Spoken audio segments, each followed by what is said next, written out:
G'day guys, how's it going? Welcome to Man Cave Tuesday. Hope you all had a ripper week. Now what we've got going on in this video is Alastair brings his KTM 1090 over. We attach new foot pegs and a headlight protector onto it. I grabbed Max now, obviously I've done that. It was just got home this afternoon from doing Barmah National Park, doing the river run up there. So I've done some footage of getting Max all prepared for it. It's a little bit changed up differently because I'm doing it cold and it's not challenging. Blah, blah, you'll see what it is anyway. All right, and I've also got a shout out for Brendan from Nerb1. His videos, he's got 3 company.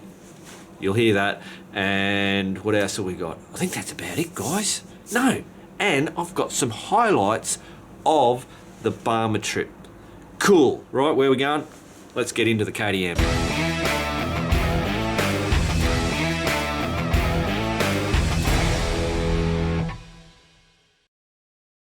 Rightio guys, so Alastair's brought the bloody KTM into the man cave again. What are we doing, bud? We're putting on a headlight protector and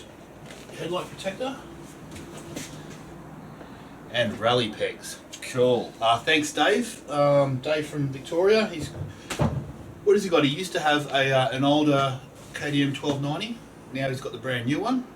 He's taken all his bits off, and I bought some. Bloody brilliant. Yeah. Rightio guys, so we'll bring you down for a close-up and show you what we're doing. And of course this isn't an installation, we're just bloody showing you that we're dicking around in the man cave. Righto, so show us these pegs so they can see how much bloody different they are. Yeah, check out the size difference. Yeah, that's huge, isn't it? You'll be dancing on the pegs in the sand. Well, David did say that it'll feel like I'm riding an XR 600. So mate, if it doesn't, I want my money back. Yeah, okay?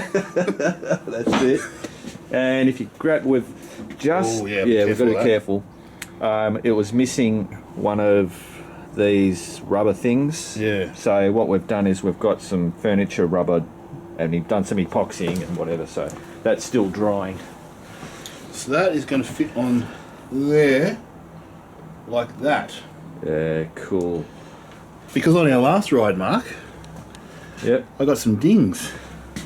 Oh, you have too. Look at that. Oh, look, I think they're showing up in the camera for the guys. Oh no! Precious the shiny, KTM. pretty KTM. It's devastated. Righto, let's get stuck into bloody doing this. So first job is we're taking the what do you call those things? Split pin. Split pin. Of course, it's spinning around as you're bloody doing it. So we'll get that out. Just want to try and get them closer together. Righto guys, after a lot of bloody swearing, I said to Nay earlier, we're just going to do a couple of things. It won't take very long, and she laughed and laughed and laughed. Yep. And I tell you what, she might be bloody right. But anyway, we've got that cotter pin. Is it a cotter pin or a split pin? Cotter pin. Cotter pins, yeah. Righto. Alright, so now we should be able to pop that, give it a bit of a tap. Yeah.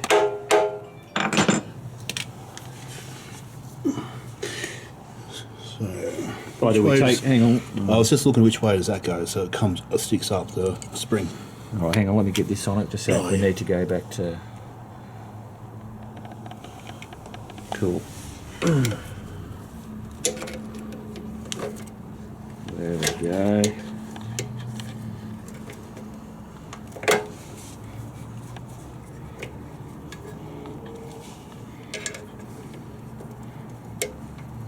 I'll have to come over your side, Mark. Righto.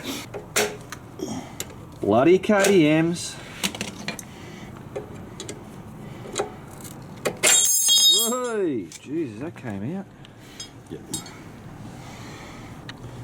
Beautiful. Rightio, that was a lot harder than we anticipated, so both of them off. And what, we've only got one boo-boo. If it's alright, Nay fixed him up. It's all good. Rightio, on to the last one. Here we go. We got that bloody, got the cotter pin in. Oh, again there. It's always awkward. Yeah. So this one was a real issue, was to get that bolt, which was running it. We had to kind of like lever this out and just flex it enough to get it in, and then also hold the spring in place. And but we are home and hosed.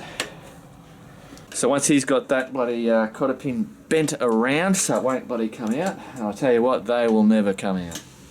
We'll get stuck into this thing here and hopefully this glue, yeah, cool, yeah.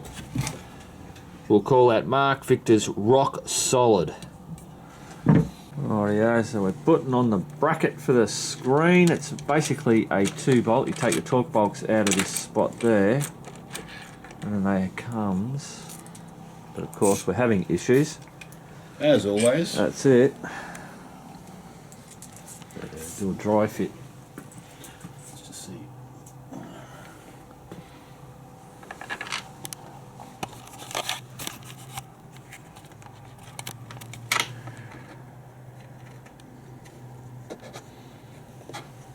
Going in? Not really. Doesn't feel like it is. Alright, hang on, we'll go and check the size. Rightio guys, crisis averted. This side went in really easy. This side was feeling like it was stripped, but in actual fact it was, you were stripping it when we were putting it in, but it was just a bit of plastic, I'd say. We're going through a couple of layers of plastics, Yeah. and I think it was just gonna, Yeah. Cool, so we just got to hunker that down. So yeah, that's a really easy job, isn't it? Yeah. Seems like a pretty solid piece of bloody kit. It sits pretty well, doesn't it? Yeah. And it's good that it's got these little grommets so that piece that's over there just pushes in. So what that means is that when you get all bloody dirty, you just pull the screen off. Which I will demonstrate. Oh, here we go. Not that I've done this yet, so.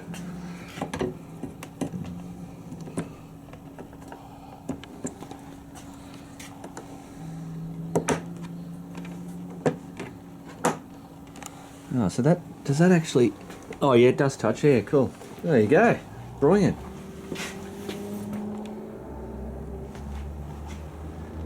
What do you reckon? I reckon it's about 2 millimeters off. Oh.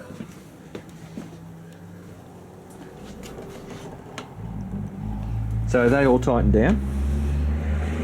I'll double check them. Yeah, just tighten them all down and then we can bloody wriggle it. But Yep. yeah, I think you're being a KDM pussy.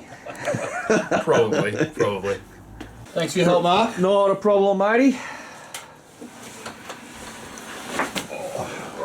Alright, ready for the friggin' noise this thing makes. See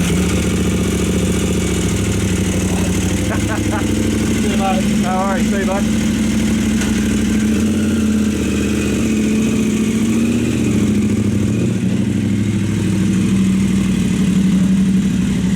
Man, that thing is bloody loud. Alright, back to the man cave. Rightio guys, so it's Saturday morning, I'm in the bloody, in the lounge room. What I did was I grabbed all my gear and I sat it in here last night so that in front of the fire, just in case there was some, something was damp or a bit damp, everything's just going to be nice and toasty dry basically. So we're, tomorrow's Sunday, me and Alastair heading off up to the Barmah National Park. It's going to be bloody cold. I think overnight it'll be 1 degree Celsius and I think on the days it'll be about 16 degrees Celsius. So I'm definitely taking my tent. So I thought I'd show you because I'm doing the tent, I'm doing a little bit different as in the tent and of course it's cold. So, all right, let's get into it. So this bag is basically a Wolfman bag. I've had it for many years. I use it bloody all the time. It's the Wolfman Expedition duffel bag, medium size. So the way that I do this bag is basically the last stuff that I want to take out of the bag is the first stuff that goes in. So 2 pillows, the blanket that I use in the sleeping bag. This is a fleece liner for on top of the Helinox cot, the stretcher. So I've got the Helinox Cot 1 stretcher. So that's a lot more weight and bulk over the what do you call it, the Cedar Summit blow up bloody mattress. Comfortability wise they're pretty equal, but I do prefer the Helinox in the sense of you feel like you're actually on a bed, you're not sleeping on a mat. but given that they're both identically comfortability wise. Helinox chair. Now I will be putting my shoes and bits and pieces in here, because I don't need them until I get to camp.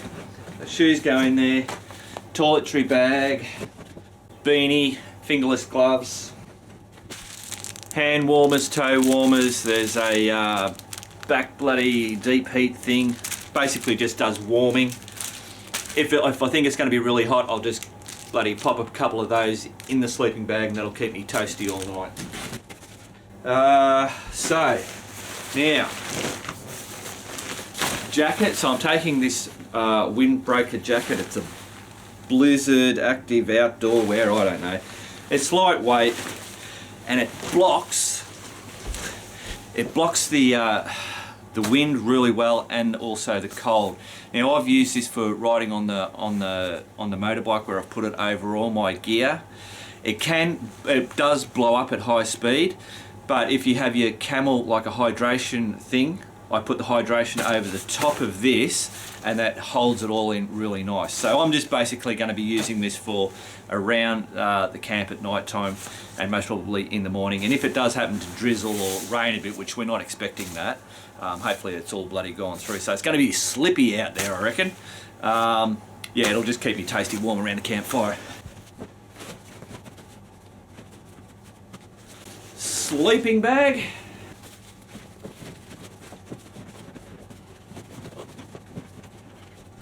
Then the outer fly for my tent.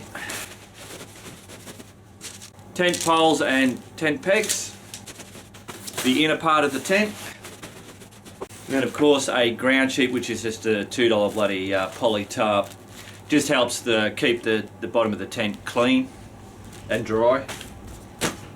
It's a lot easier to shake this out than trying to shake the whole tent. And that's it, guys. Holy crap. That is full. So, geez, I can't remember the last time I did this with it so full. But what we got to do is sit on it. There's a lot of air in there.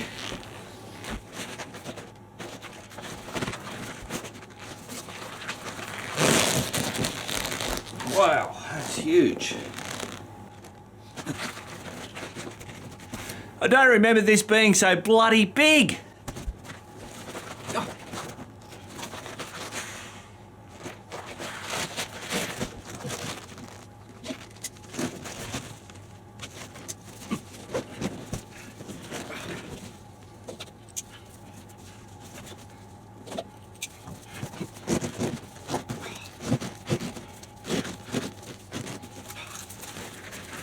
There we have it, guys. Oh.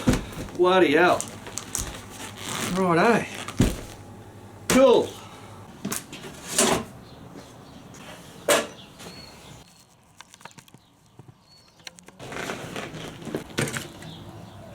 Rightio guys, what are we saying? I reckon that's about, I reckon that'd have to be about, 12 kilo.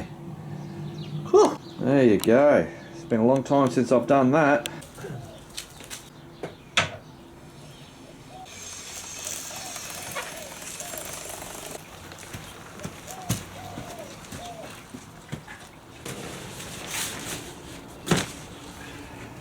Rightio guys, now to get this big bloody bag on. So obviously I use two 2-meter straps, very side down, through there, through there.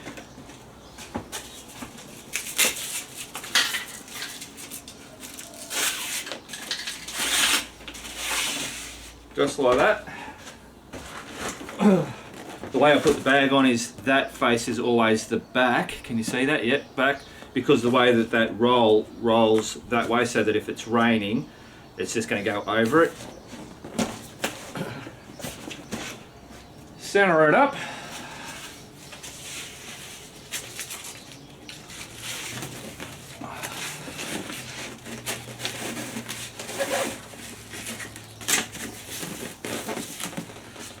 And I just whack that through there like that. I don't worry going through any of the buckles or anything like that on here. I've just done it this way, and this bag always just holds on with these straps.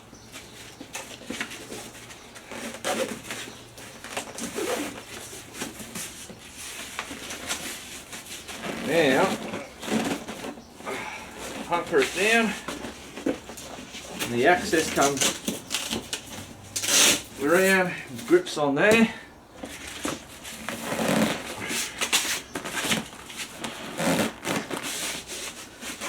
You've got to be careful not to pull too tight. These, I'll show you. These buckles on the gotcha straps are only rated to, I can't remember what they're rated, but they're only rated for so much. So if you really hunker down, you'll bust those. And you don't have to.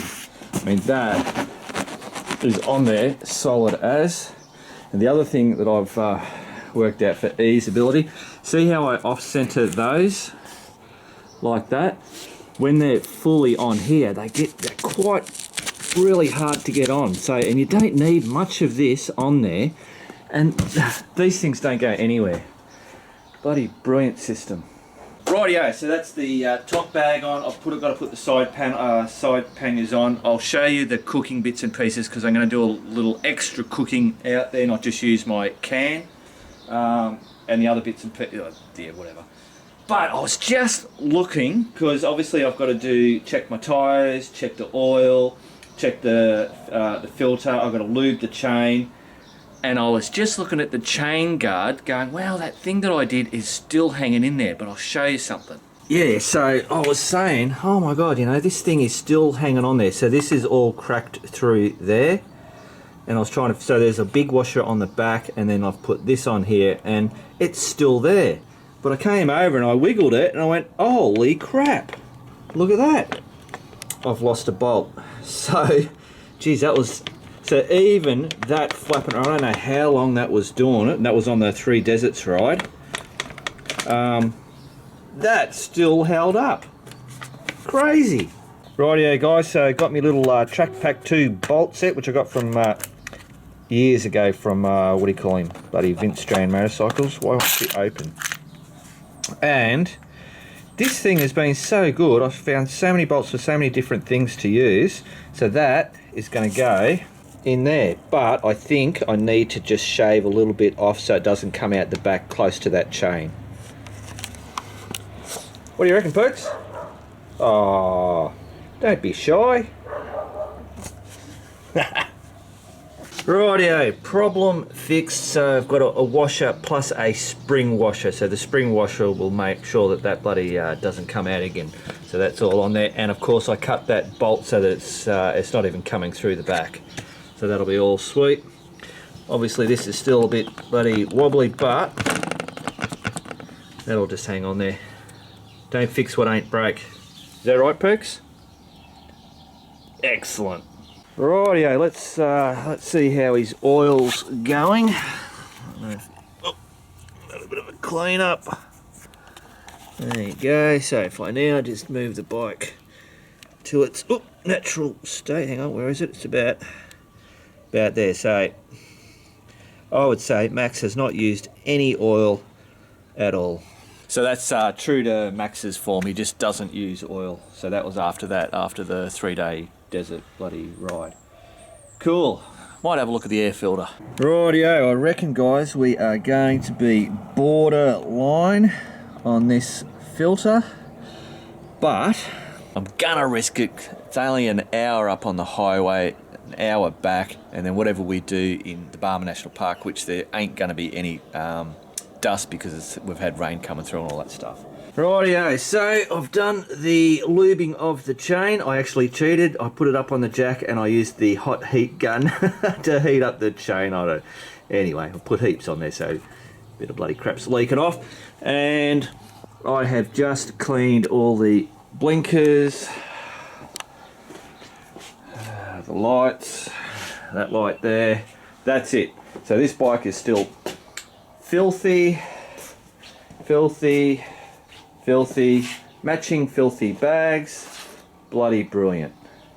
Rightio, toolbox check, Leatherman tool check. Rightio, first aid kit. Now, there might be some water crossings or puddles or stuff like that, so I will put that in a plastic bag and make sure that that is sealed. If I've got electrical problems or I need to charge something, yes, got that. Rightio, so I reckon that's all the tools, that's pretty much it. Not taking spare tyres, I've got new tyres, new tubes as per the last bloody desert ride, and I've got the slime as backup, and I've got a puncture repair kit. So the only other bloody tool I'm going to be taking, and that is the, what do you call it, the Fiscus thing. Now, I'm bringing this because on that 3 desert ride, Ross, who was on the DR650, the young fella, the 25-year-old, he brought one of these. Wasn't exactly the same as this, but get around.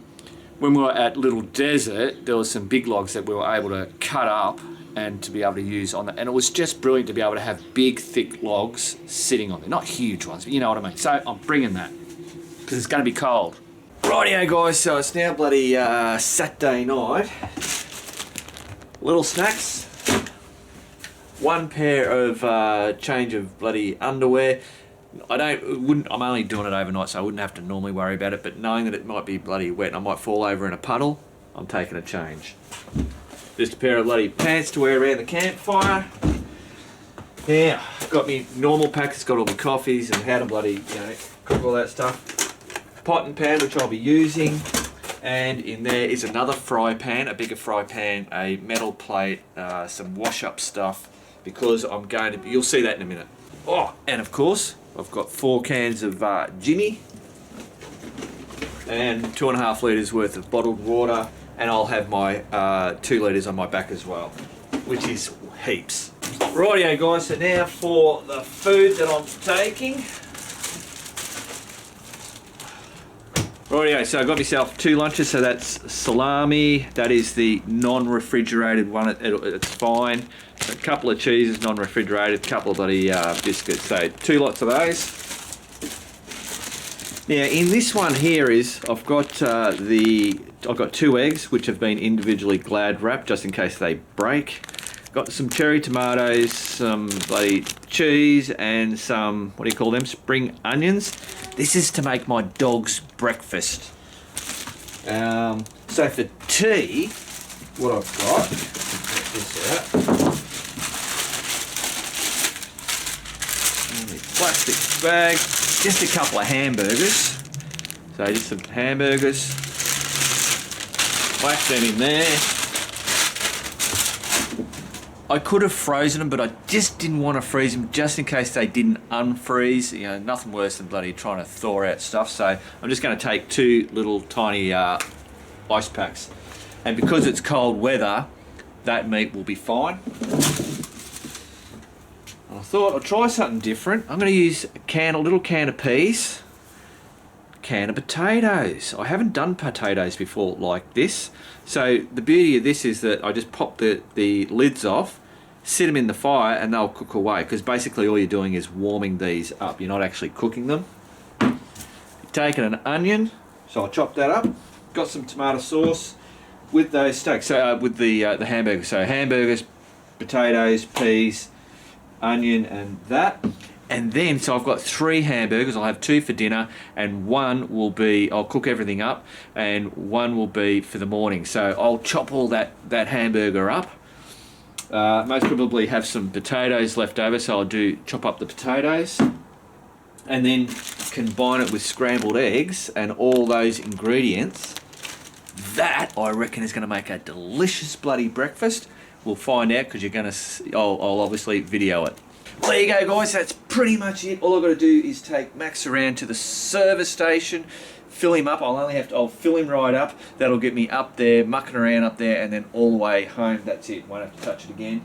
Grab a couple of the cameras, the tripod, and make sure I remember to grab all the food. Well, there you go, guys. All right, back to the man cave. Rightio, guys, so I wanted to do a shout out for Brendan. His YouTube channel is Nerb1, you can see it there.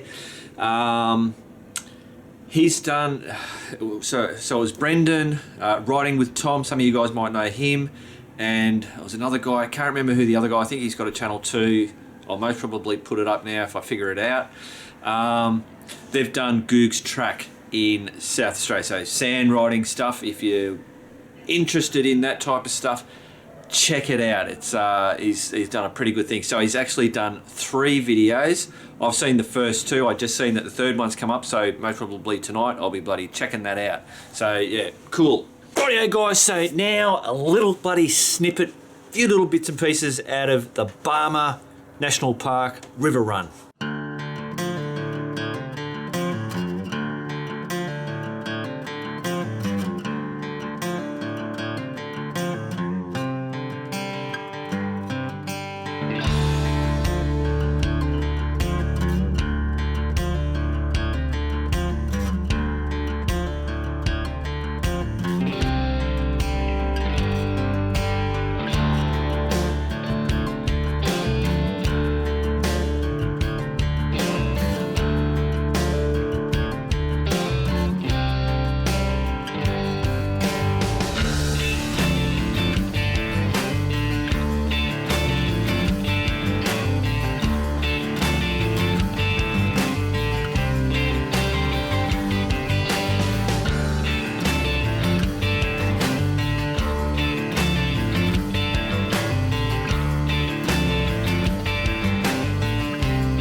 Well, there you go, guys. That is Man Cave Tuesday done and dusted for another bloody week. Hope you enjoyed it.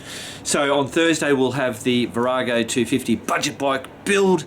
It's had some bits and pieces done, and we're going. It's booked in for a roadworthy. We took it for a ride last week. Anyway, so yeah, getting very close now to actually giving that away for $500.